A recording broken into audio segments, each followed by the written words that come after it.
to Moments with Marianne. I'm so delighted we're spending this time here today. We have a very inspiring show coming right up with two very special guests. Our first guest today is Diana Cole, and she's here to share with us truth for creating well-being. Now, Diana is a spirit translator, thought leader, and author. She's passionate about spirit guidance, teaching people how to access it for themselves so they may find freedom from pain and limitation and live a life of abundance, fun, and inspiration. Diana offers her empowering tools for spiritual guidance in group settings, speaking engagements, and her vibrant Instagram and Facebook communities. So let's welcome to the show, Diana Cole. Hi, how are you? Thank you for having me. What an honor it is to have this discussion with you. And I'm so excited we get to do this again. And I think for a lot of our listeners that spent time with us last time, you really look at spirit in a different way than I think most people do. Yeah, I think I do. I learned at a young age what spirit meant. And I think my definition does differ from the traditional, theory. So what inspired you to work in this area? Well, I was really inspired because I went through, a painful period of my life, which included, I believe adult bullying and betrayal. And along with that came the failure of a business that I owned. And I was a single mother at the time. So I felt like sort of everything was crumbling in on me. And the only thing I could do to pull myself out of that terrible time was going back and talking to my spirit team.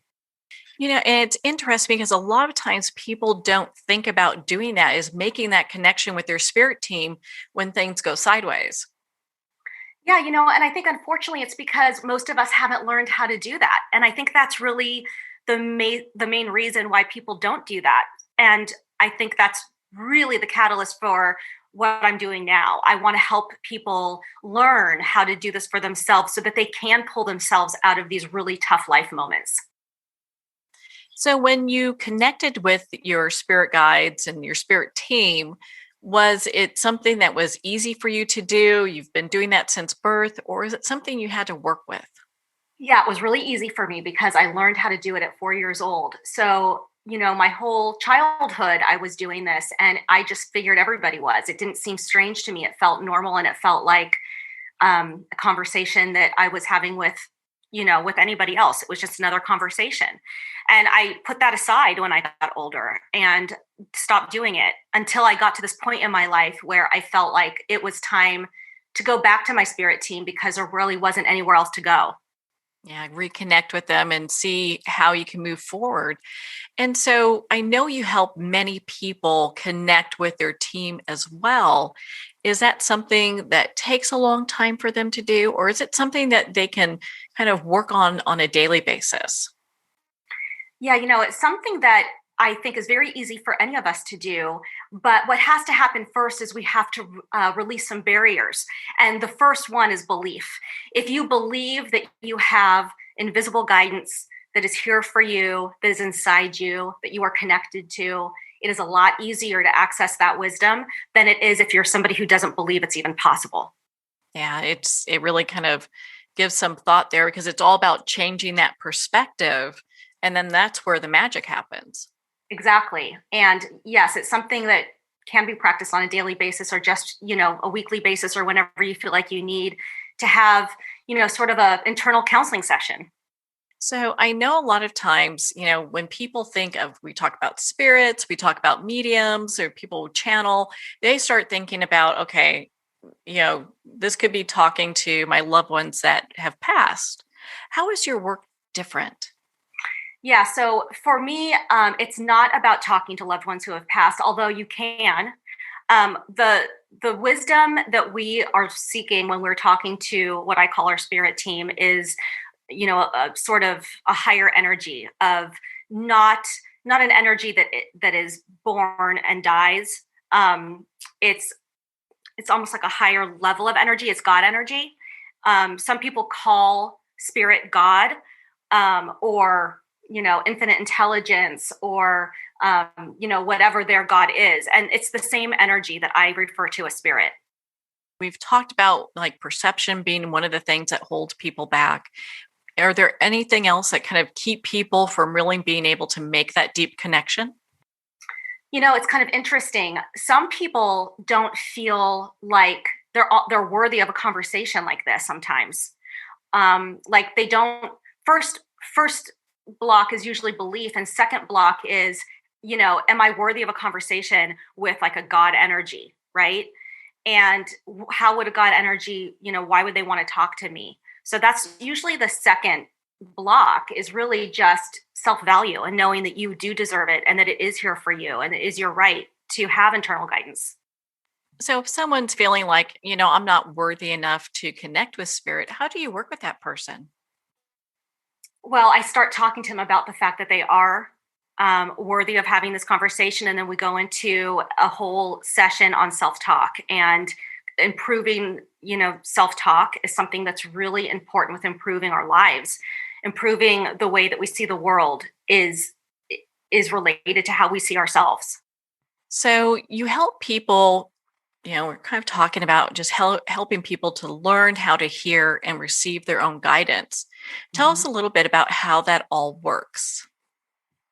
Yeah, so some people call it intuition, and I think that is sort of the first sort of step, right? Intuition to me are the signs and signals that we get every day. It's that little voice inside you that kind of makes you feel like you should do something or you shouldn't do something. It's the pit in your stomach or the butterflies, right? And that is your first indication that there is some sort of intelligence or wisdom that we can access even further if we take the next step. So what I encourage people to do is to take that next step almost past intuition, right? And to get very still, to have this belief that it's here for you based on the fact that you've already experienced intuition. It's built in all of us. And then know that you're worthy of having this conversation and that it is here for you and that it's here for everybody, that we all have a right to this conversation. And then I teach them the steps to going into almost the meditation to get there. It sounds just like such an easy process. And I'm sure that's why you're so successful and your book has been so highly successful, is because people are looking for a way to make that connection that isn't taking like 5 years, Yeah. And in my book, chapter 11 is really about how to do it yourself. And it isn't, it's one chapter worth of material that does walk you through how to do it. And people are successful with it.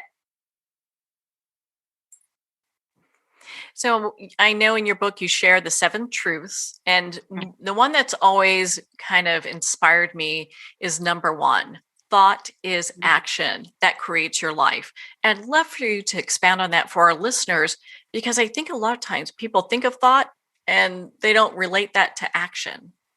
Yeah, well, the action of thinking, right, is an action actually. And the most important action that we do in the creating of our lives, because we do create our lives with our thoughts. And when, the book is all about basically the first, the 7 truths are the counseling that I was given to pull myself out of this horrible time in my life. And that's why that's included in the book. The first, section of it is, here's the wisdom I was given. Here's the counseling I was given. It wasn't for me. It was for everybody. We should all follow this wisdom. And then here's how to do it yourself. And I thought that, the most interesting for me was the first one, which is about positive thinking and about knowing that the thoughts that we think in our head are so important.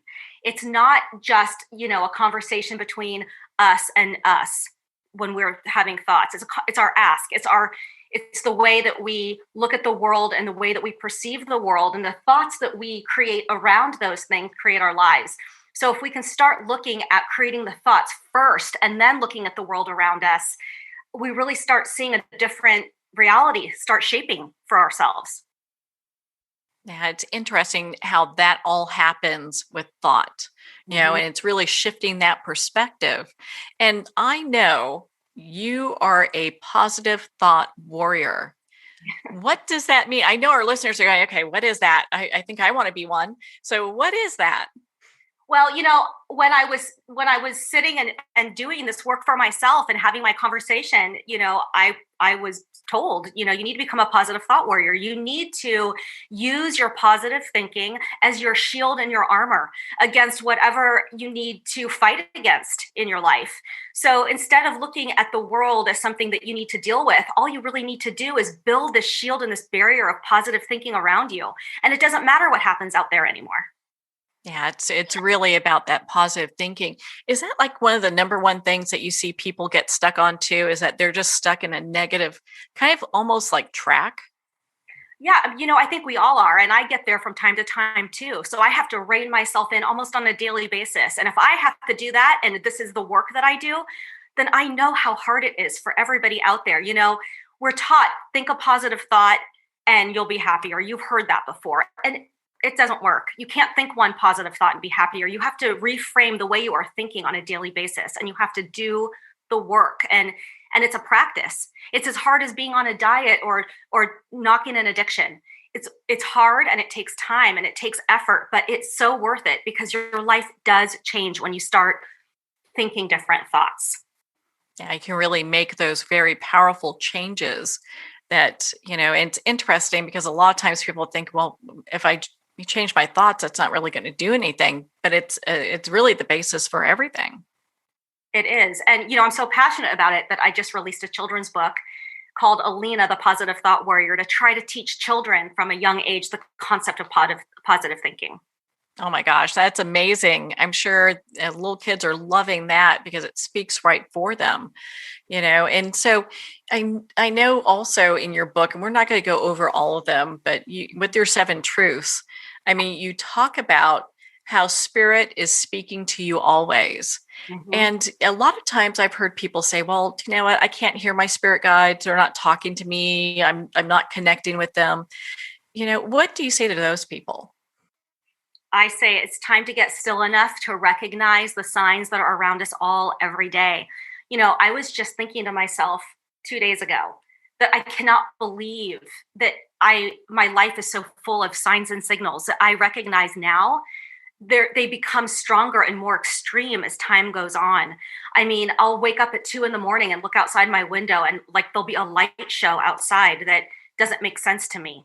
Or I'll be sitting in my room alone and the door will close. And these things sound kind of creepy, but they're actually not. I feel like I'm being spoken to on a daily basis. And I know that we all are. I know that we call these things coincidences, but coincidences to me is spirit, signs from spirit. I think that is actually very interesting. I've had that happen to me once where a door opened and no one was there. So it was like, well, Yeah. thank you. I appreciate you opening the door. Yeah. These things happen to more of us than we really talk about, honestly. Almost everybody I talk to, and I mean almost everybody, will tell me that things are happening to them sort of like this, but they don't talk about it because it seems kind of scary or weird. The thing is, we don't talk about these things because they do seem a little ghosty and weird, right? But it's not scary what I'm talking about. It's about the fact that you can even think about somebody and all of a sudden they call you. And that's not coincidence, that's a sign. Or you think about something and all of a sudden you'll see it come into your world, right? Like you'll think about a certain bird or you'll think about a number and you'll see it on the license plate, right? Or these signs and these signals are all around us every single day. Or have you ever just been somewhere and like had a smell come like you smelled something that smelled like somebody you knew? These things are out there. We just have to get still enough to recognize them because we can move past them very easily because they're often very subtle. Yeah, just really pay attention to what's happening around you. And I love how all these synchronicities really start to click together and make sense. Hmm. Yeah, when you start connecting the dots that things are happening that are what we call coincidences, and you start seeing that, like maybe these are signs, maybe this is a signal, then they start becoming almost stronger or a little bit more rapid. So you start seeing more and more of them because really what the invisible world is trying to do for us is make our life experience better here. They're really trying to help us. They love us, and it's a love energy that's out there that we all have access to.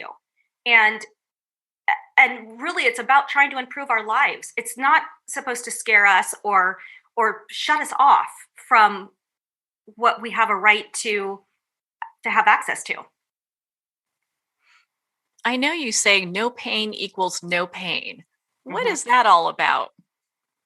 Well, I started saying that because when I owned exercise studios, I kept hearing, no pain, no gain. And I kept thinking, wow, what a terrible, thing to believe, right?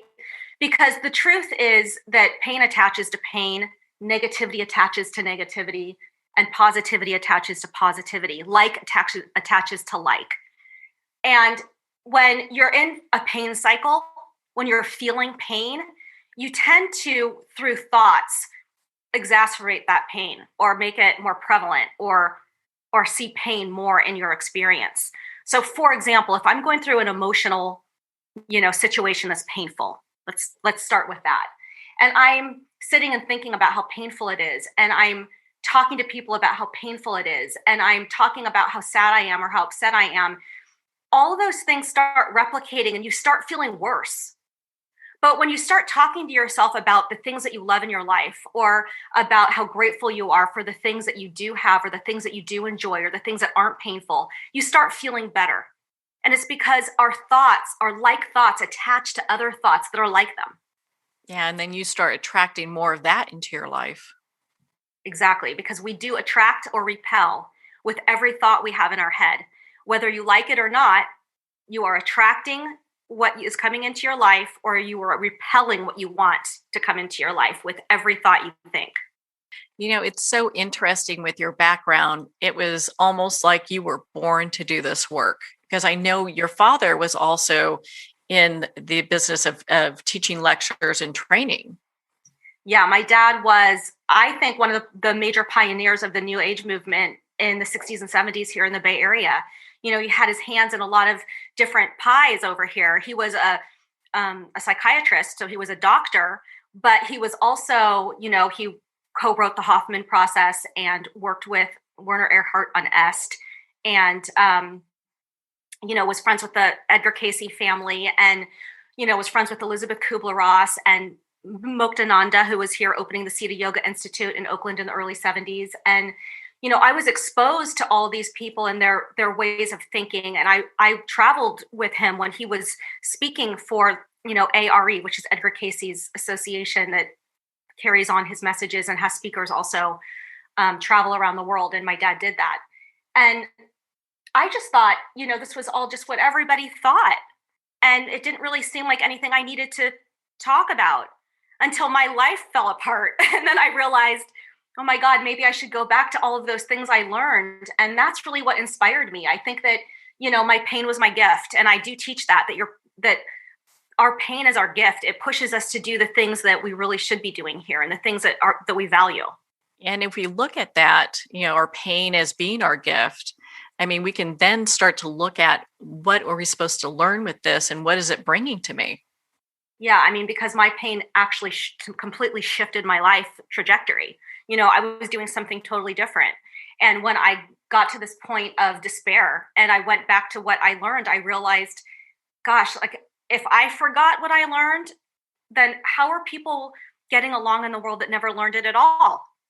And so now my mission is really teaching as many people as possible how to find, this self-soothing, how to find your internal guidance so that you can get pulled out of any negative situation and feel better, feel like you're back on track and that you're on purpose.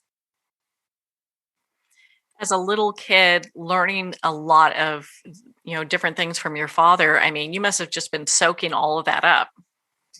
Yeah, it was strange. Like every conversation that we had my entire life was rooted in this, because this is really what he lived. And I learned a lot.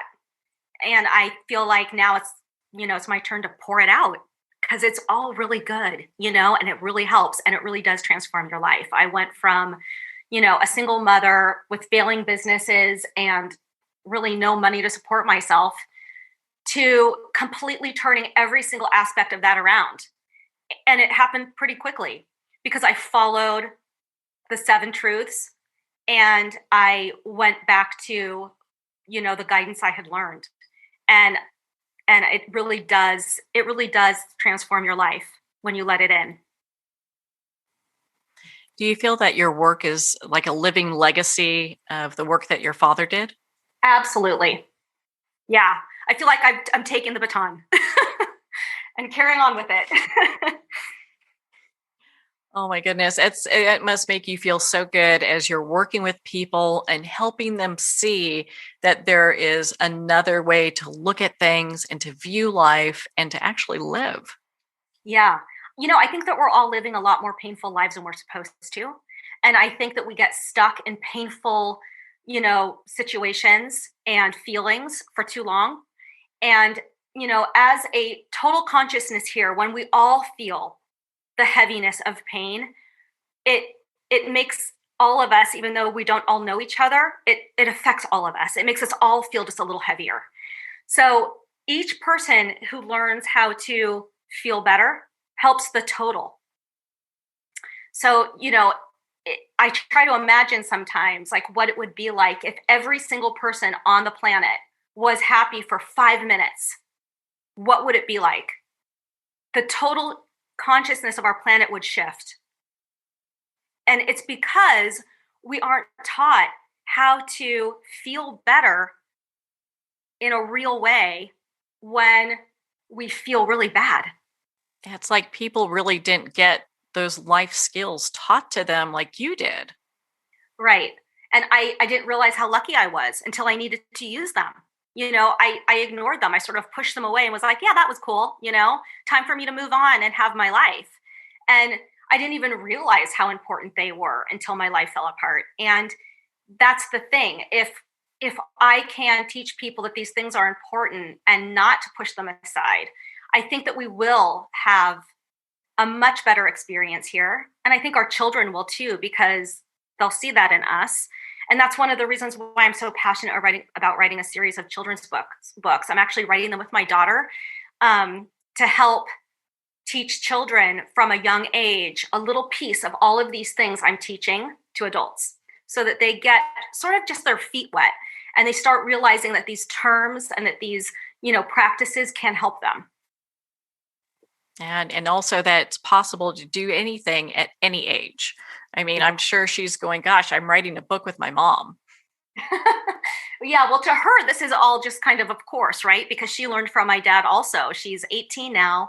So she had a lot of years with him. And she's closer to his teaching in a way than I am because she's younger. So we're taking everything that we learned and we're going to turn them into, the series of books for children. And then, of course, I'll continue releasing, books for us adults to read too. Yeah, we all need that wisdom, I'll tell you, So, what do you believe that would benefit most people from the work that you do? Well, honestly, I think that the most important thing to learn is how to rehab your thought processes. And, that's a first step, right? Truth one is the most important step, is learning how to think your life better. That's really the first step here. And that is, in a way, the step that will make you see the most changes the most quickly. Well, especially during this time where, people have, they're losing their jobs, they're looking to reinvent themselves. It's almost like they've hit that place that you were at when you, decided to use your tools and wisdom. Yeah, I look around and I see a lot of people in despair, and I know what that feels like. And not exactly, there's a lot of people who are in a very deep despair that I won't ever understand. And there's other people who, feel really bad for reasons that, we've never experienced, but it's all the same emotion and it's all the same feeling that's not good. And we can all feel better. I've gone through watching people pass and I know how hard that is. And, we're still meant to be here and live a full and happy life, regardless of the people who are coming and going. And I know that's so hard to grasp and even to hear sometimes, but it's true. We are meant to be here and have a full life, and enjoy what is here for us. Yeah. I mean, we really, and I believe you. I really feel the same way. It's after reading your book, it's like, gosh, we're not here to suffer. Although that might be a path, we're really here to express life and live to the fullest. Right. I always tell people, you were not meant to come here and suffer. That was not the plan. The plan is not, you're going to have a terrible life this time around. That's never the plan. The plan is, you get to have a life here and you get to experience what you want to experience, and you get to have as much fun as possible. And we're just not embracing it that way, most of us. And I get it. I wasn't either. So I know you mentioned earlier that people get stuck. So what advice do you have for the people who are just feeling like they're stuck and they don't know what to do next? Well, I think that the best advice is knowing that they can change things around, and it's, one thought at a time. The more you think about what you don't like, the worse you're going to feel. And when you can just look outside your window and appreciate, what you're seeing outside, when you can just appreciate a few things in your life, or hold on to something that you enjoy and think about that for 5 or 10 minutes at a time, every time you feel bad, you can pull yourself out of that stuck feeling pretty quick. And the more you practice it, the more unstuck you get. I love that. I think that's such a great thing to do because, it's so easy to get stuck. And what a great way to kind of shift that energy and move in a different direction. Yeah, the thing that is interesting is it almost sounds too easy. And when things sound too easy, sometimes like people will say to me, like, that sounds too easy. I don't know if it'll work. And the thing is, it's supposed to be easy, and it does work, but it takes time, and you've got to dedicate 5 or 10 minutes. I promise you, if every single person walked outside and just spent 10 minutes thinking about how beautiful the outside was, the nature around them was, for 10 minutes without letting any negative thought about their lives seep in, just look at beauty for 10 minutes, you feel so much better. My goodness, Diana. We could talk for hours. I just love your book, Spirit Translator, and I can't wait to hear more about your children's books.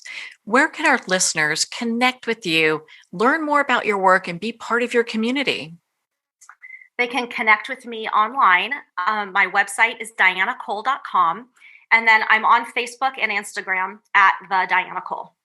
Perfect. So they can reach you anywhere. Well, Diana, thank you so much for taking the time to be on the show with us here today. Thank you. I really appreciate it. Well, thank you, Diana. It has been such an honor to spend this time with you and to talk about truths for creating well-being. Again, if you'd like to connect with Diana, you can at dianacole.com for more information. Her book, Spirit Translator, is available at Amazon, Barnes & Noble, and all indie retailers. And if you don't see it on the shelf, ask for them to order it.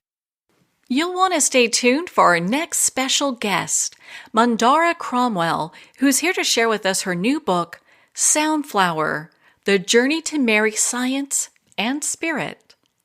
You've been listening to Moments with Marianne. We'll be right back after these messages.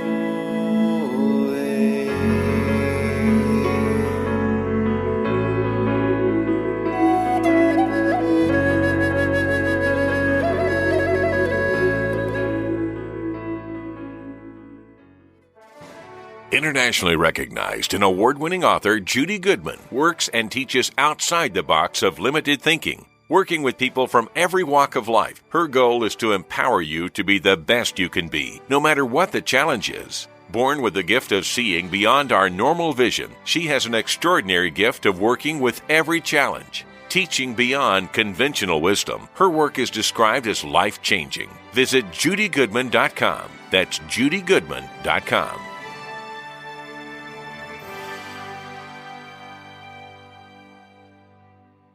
There comes a moment when you realize you're somewhere special, When you discover that each beautiful creature that you see has been rescued from a life of absolute horror and brought to this incredibly free place, here's where their lives were forever changed and where yours will as well. Discover over 500 tigers, bears, and lions at the brand new visitor center at the Wild Animal Sanctuary just outside Denver. For more information, visit wildanimalsanctuary.org. Discover true freedom at the Wild Animal Sanctuary. Have you ever had the sense that your thoughts might actually be doing something? Ancient secrets of manifesting have been masterfully revealed in the award-winning book Manifesting 123 by Ken Elliott. For the first time, the author's experiences and stories in this book describe exactly how your thoughts can create anything. You've been doing this all your life, but it's never been fully explained for you until now. Visit manifesting123.com for more information today. Manifesting123.com.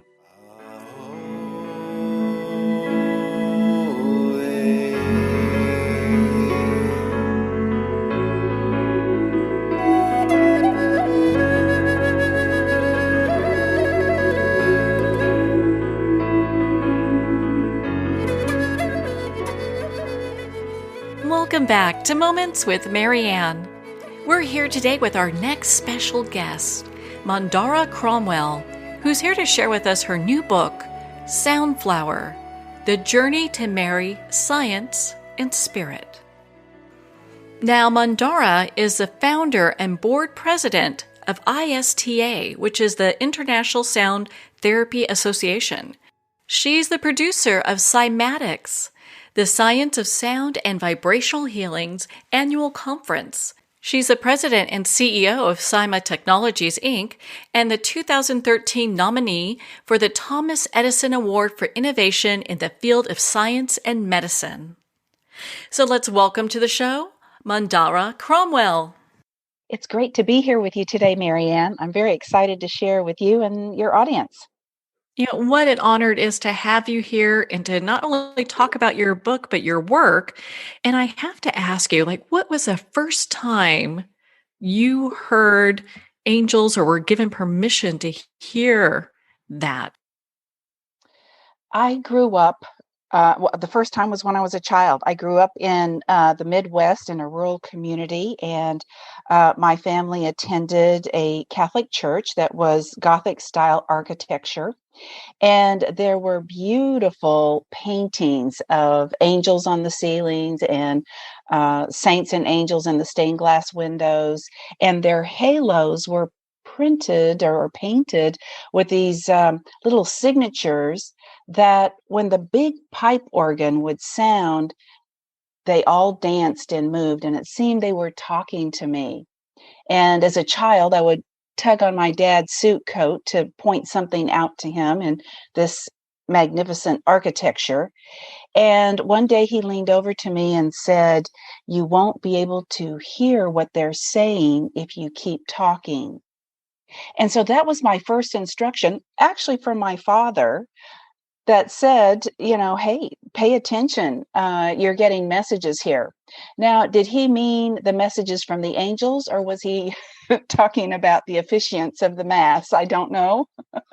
But for me, it was, all of those amazing geometries that were appearing, before my eyes. And of course, the sound of the pipe organ would just bring it all to life and, resonate through my body. And I, of course, thought everybody else was having the same experience that I was having. Well, I was so impressed by that account because you do see sound in such a unique way.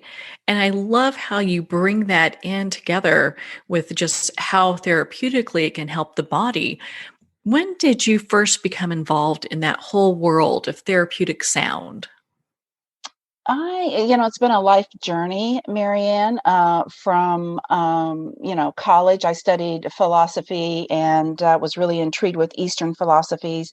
And so went to India, and there I found another type of resonant architecture in the Indian temples and how they were created with specific mathematical logarithms that would create these spaces that, you could feel the sound, particularly when, there was chanting or prayers being said within that. And so when I came back to the United States, I actually taught meditation in a meditation center. And it was in the year of 2001 that I became aware of the work of Dr. Hans Jenny, as a Swiss medical doctor and natural scientist. And he was using, in his lifetime, he left us in 1972, but he was the first person to use modern technology to make sound visible. Because, we see light. We have telescopes that show us the stars, and we have microscopes that show us the cells at our physical level, but we can never see sound. And suddenly, this opened a whole new world for me, because I thought, wow, I can actually tell people that there is a way to see sound made visible, and that healing sound has a specific geometry. And it was shortly after that I met the British osteopath, Dr. Peter Guy Manners, who, out of his respect, named his device a cymatic therapy device with regards to Hans Jenny's work. So they were simultaneously doing work, parallel at the same time. And he, Dr. Manners, and his collaborative group had researched frequency patterns as they correspond to the physical body. So it wasn't just one frequency that helps support your liver or specific organ system. Is a combination of 5 frequencies. Well, when I heard this, it was like, this is the same thing back in the churches and temples when the sound is created. It's like a quintet that's being played for that specific part of the body. So it made perfect sense to me. So I've actually been doing research with this particular type of sound since 2001. I love reading your journey that you took, just your spiritual path and where it's led you. And I just have to think, meeting Dr. Manners was really kind of a pivotal point for you, it seemed. Extremely pivotal. Changed my life. You're going down the road one day and suddenly you make a right turn and you're in another world, or or suddenly you find your destiny takes a curve. And it's just been so rewarding, so fulfilling to investigate, not only coming from the spiritual mystical part of sound, but also seeing where science is now proving what we all innately know. And, in the cathedrals and temples, we feel, we have an experience that this is something special. But then to see it in a microscope, or today we have the CymaScope, which makes sound visible, to bring all of that together, it's my life's vision to marry science and spirit. Well, I think you've done that very well in this book, especially when you go to each of the chapters and there's a picture of the different sounds. And I love how that all comes together. Marianne, it's really interesting seeing those images are actually of a specific healing code that is from my device, and it's to support the etheric sheath. So for those who are listening who are familiar with the energy bodies, so we have the physical body and we have the subtle bodies.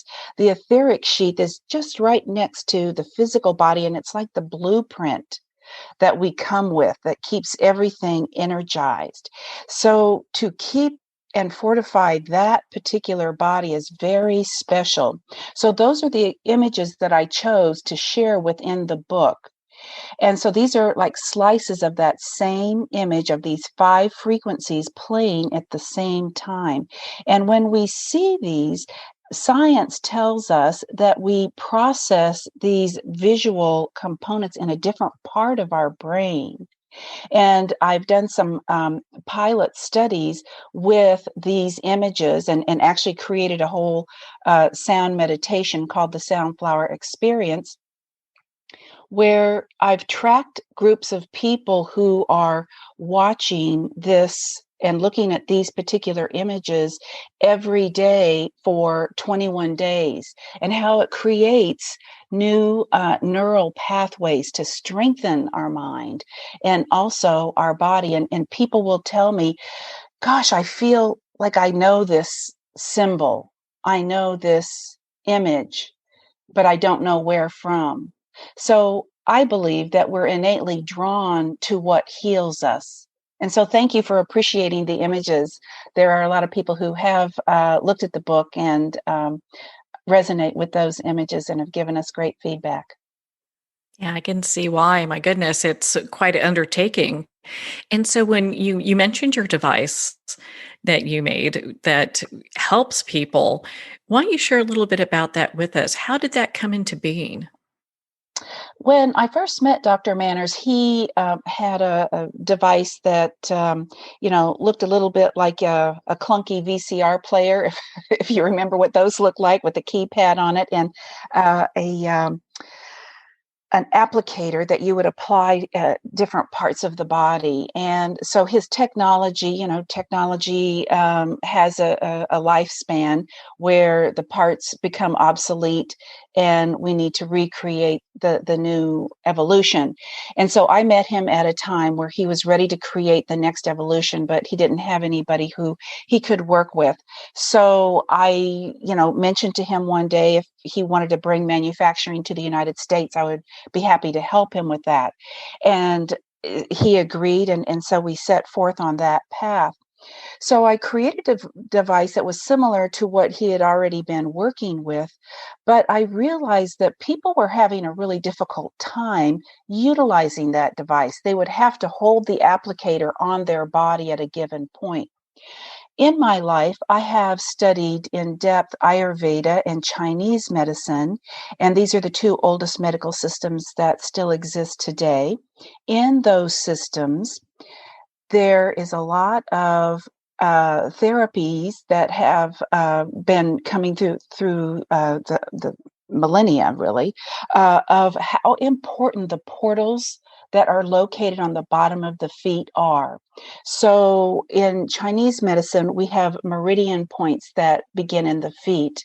And in reflexology, if you've ever had a good foot massage, somebody has touched on a certain point that may have felt a little tight or tense, or maybe even a little bit of pain, and needed to massage that a little bit. So those are the points where sound can be easily taken up into the body through the meridian channels and distributed. The body is innately aware of where that sound needs to go. So that's why I named the series of devices Acoustic Meridian Intelligence. Acoustic because it is audible sound, meridians because it uses the meridian pathways, and the body's innate intelligence knows exactly where to take that sound. And so now people can just sit in a chair and put their feet on the AMI 750 and have a 30-minute session. It's so easy to use. And I just love the feedback that people are giving us. That's so impressive. And so when you have people that are using this device, are they using it for like stress and pain? They are. Within the United States, we adhere to all the FDA guidelines. And so in this particular case, this is a class 1 device, which means you don't need a prescription to own it. And we're allowed to say that we relieve stress and pain. And if you think about it, everybody is stressed out and has some physical or emotional pain somewhere. Even people who contact us who have a real health challenge, such as the autoimmune or cancer or the neurological conditions of dementia and Alzheimer's, Parkinson's, etc. Really, what is the common thread of all of those diagnoses? The common thread is stress. It's a part of the body, and wherever your weak link is, that's where it will show up. So it's a very stressed out part of your body. And if we can help you relax and come to what we call a neutral state, then your body relies on its own intelligence. The body strives for homeostasis and that perfect balance. So we just need to calm everything down, relax it, and start to unravel that complex web that has kind of gotten out of whack due to the condition of being overstressed. Now, is this something that people can use if they know something's off, but they don't know exactly what's going on with them? They can. What we are experiencing today is a lot of people are trying to fortify their immune system. So they're using the device preventatively. They're using the device whether they realize that they have some constriction in the emotional field or the psychological, mental stress is huge right now, as well as we're trying to fortify our immune system. So if we can get to a very relaxed state, then all of those body systems can operate at their optimum level. So, what are some of the techniques? Are there like different techniques that are used with this machine, or people use it on their feet and it works just in the different places of their body? It does. So applying through the feet is a really great place for everyone.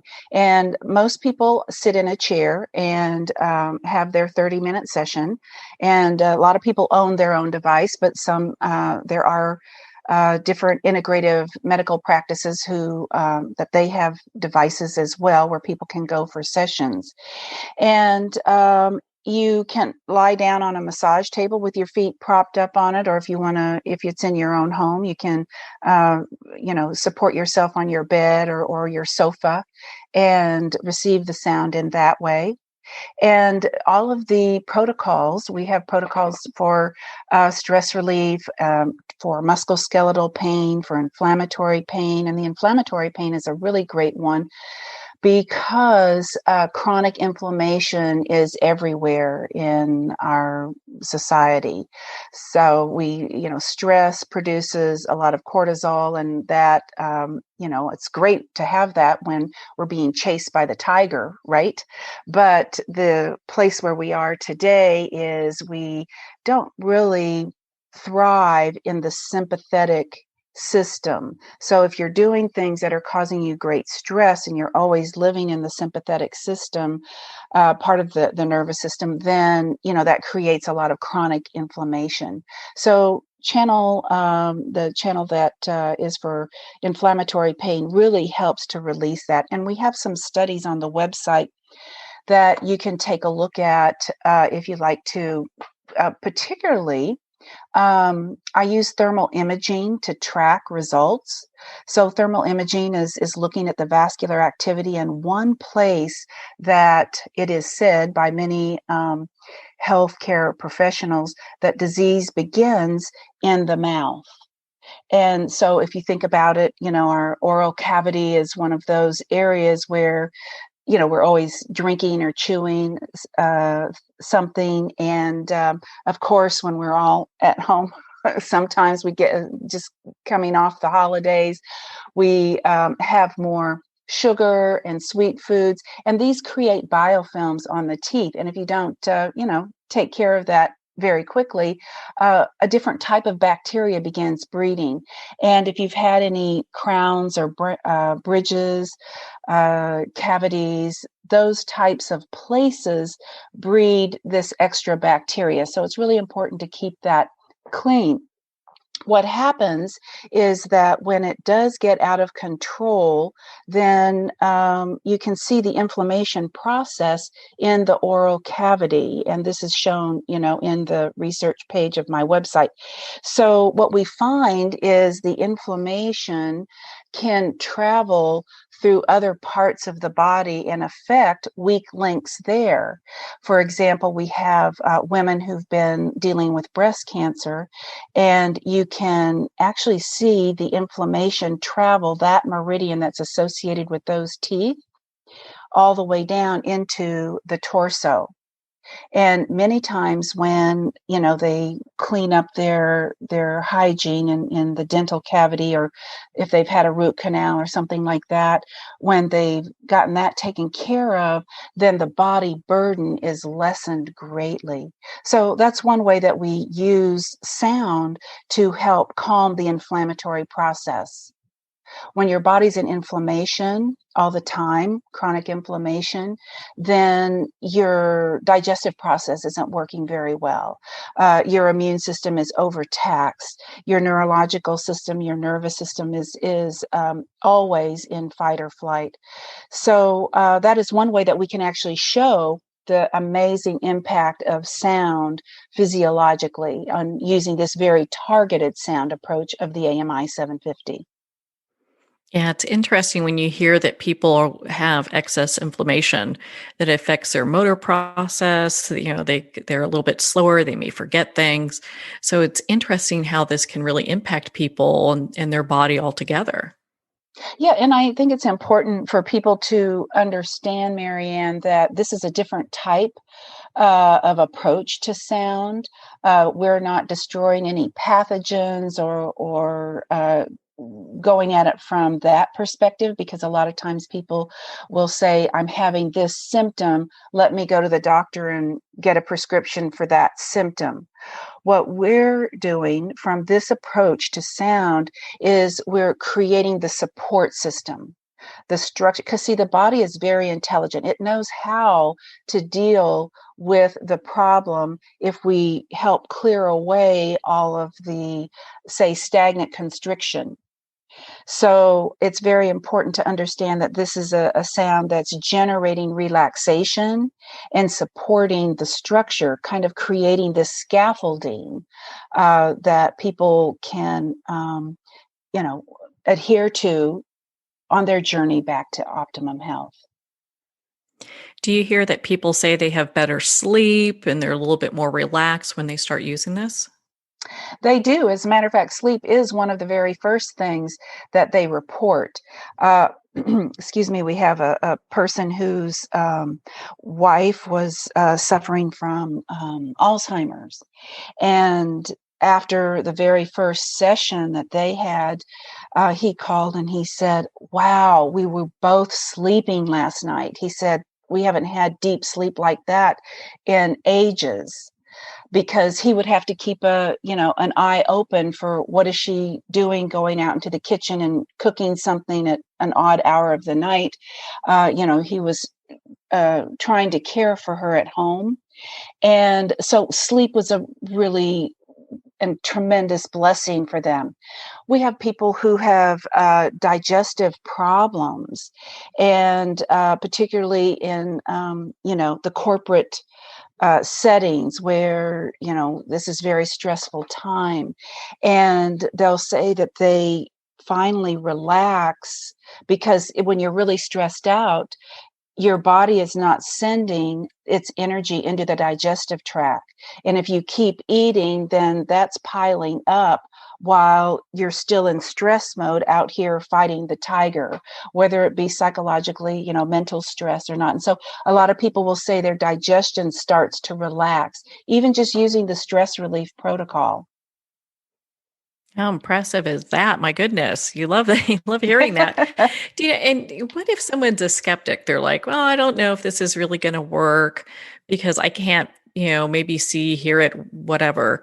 Do you get a lot of that? Well, we do. And we also get the question, why doesn't my doctor know about this? Yeah, I'm So, sure. this is first of all, you have to understand this is technology that is coming from Europe. And in Europe, they have a different way that they approach medicine. Many times they have more of a natural, common sense, shall we say, approach, a grandmother's approach. I remember being in the clinic in England and someone coming in with an upset stomach, and the physician there suggesting, how about some apple cider vinegar, to help with the diet, to use something we would call grandmother's or old wives' tale as a first approach, as opposed to, a drug that would cause a side effect. So when we look at sound, it is very much out of the masses because we can't see sound. Right now, there are hospitals throughout the world that are using ultrasound. I know that's a different bandwidth, but they are using ultrasound for pain relief and to pulverize kidney and gallstones. So when people realize that, oh, okay, so they are using, sound in that way. And also, there's a lot of study out there using ultrasound for Alzheimer's. And right now, this is just in the laboratory, and they're only doing this with mice. But when people hear about that in the news, suddenly it makes sense to use a device that's emitting audible sound that could possibly help. So yes, we do have some people who are skeptics, but in a short period of time, they become believers after using the device for just a few weeks. I don't doubt that. It's interesting just the journey we take towards health. And a lot of times it is the very, like the grandmothers, the really basic stuff. And, it seems that Europe seems to have that a little bit figured out better than sometimes than we do. And I think what's really encouraging, if there could be something, if there is a silver lining to the pandemic issue, is that a lot of people are beginning to ask questions about how can they fortify their own health? What can they do within their own little realm of daily living to help themselves and their families? And so we have a lot of people who are saying that they're planting gardens and they're eating more natural foods, and they're not going out to the fast foods, etc., as often as they used to. And so that's a good thing. People are looking for, I always tell my family, garlic is nature's antibiotic. So we are moving back to or the pendulum, I feel, is switching a little to taking a look at these more natural and common sense remedies. Yeah, that makes just perfect sense when you think about it. And when you look at the just what happens with sound therapy, it's pretty much open to any kind of ailment that people have, or are there limitations with it? In this particular case, it is open because we're using audible sound. When you go to ultra or infrasound, those are different bandwidths of the sound spectrum, but we're using audible sound. So you can hear these sounds that are being generated from the AMI 750. We do, even though we worked with many pregnant women in the clinic in the UK, we ask people who are pregnant to wait until after they've delivered their baby to come for their sessions. And basically that's just, we're in such a litigious society. I will say we've helped a lot of people get pregnant with, with infertility issues. And then also in marrying the sound with modern technology, anyone who has an implanted device, such as a pacemaker or a defibrillator, we need to keep the AMI 750 at least 6 inches away from that area. So that's usually not too big of a challenge. And I would like to just say, sometimes people get a little confused about sound, just like all areas. Too much sound can be too much or not the right sounds. And, I always tell people, yes, you might have a little bit of a reaction in the beginning. And usually for the AMI 750, a person will feel sleepy and they feel like they need to go take a little 15-minute nap, that is great, because that means the body wants to integrate the sound, just calm down and tune out for a little bit so that your body can integrate with the sound. And but if you're having like a lot of people go to places where it's very loud, and that can produce a totally different reaction within the brain and within the body. So, just use your common sense. When things don't feel good, you don't do that. There's a famous French physician, Alfred Tomatis. He said, there are just two types of sound that give you energy and sounds that deplete your energy. So you can tell, use yourself as your monitor, at least in the beginning, and note how you feel. I love that. It lets you really kind of take such control over your own healing and do it in a way that really works for you. My goodness.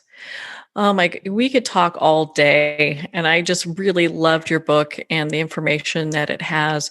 Where can our listeners connect with you and learn more about your work and your book and the devices and be part of your community? Oh, I'd love for them to visit us at Cyma Technologies. Now that's spelled with a C, CYMA Technologies, TECHNOLOGIES.com. CymaTechnologies.com. Well, Mandara, thank you so much for taking the time to be on the show with us here today. Well, thank you, Marianne. And if your listeners would like to email us through the website, we'll be happy to give them a free gift. Just tell us that you heard our interview today, and we'll give you access to a beautiful film, 90-minute film, professionally done, all about sound and vibration. We talk about the mystical side of cymatics as well as the healing images. Well, thank you, Mandara. It's been such an honor to spend this time with you and to talk about your new book, Soundflower, The Journey to Marry Science and Spirit. Soundflower is available at Amazon, Barnes & Noble, and all indie retailers. And if you don't see it on the shelf, ask for them to order it. And of course, it's available on Kindle. Well, we're at the end of our time today. I would like to thank everyone for tuning in. You're listening to Moments with Marianne. And remember, make every moment count.